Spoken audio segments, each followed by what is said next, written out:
Laidą pristato. Laidą remia.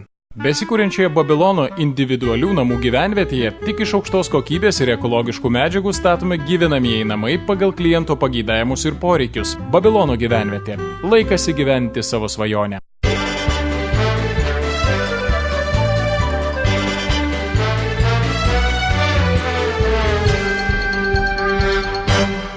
Sako, kad žodžio laisvė būtina demokratijos sąlyga, o protas kažkodėl ne.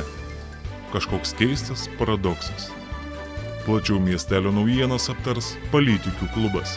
Ajajaj, kolegė, ajajaj, maras, tragedija, pavojus, Lietuvos ūkininkų gyvulius puola kraujasiurbiai mašalai. Kokie mašalai? Kraujasiurbiai mašalai, jie iš karvių visą kraują išsiurbė ir užsiurbė negyvai. Kaip tai? Va taip, Rokiškio rajone jau 10 karvių išsiurbė.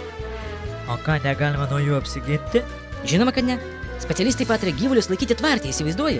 Pavasaris tik atėjo, užaugo šviežia vešli žolytė, kuris skatina karvių pinigumą, automatiškai ūkininkams padidėjo pajamos, o štai šitą boba ir devintinės, liepia atgal į tvartų suvarytas karves.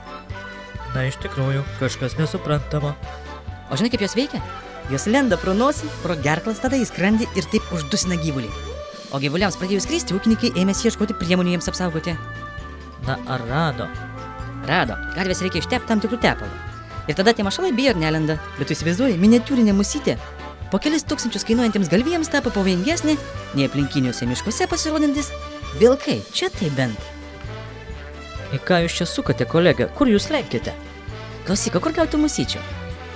Spėja, kad muselis atskrido iš Latvijos. Čia prieš keletą metų nuo jo krito 100 galvijų.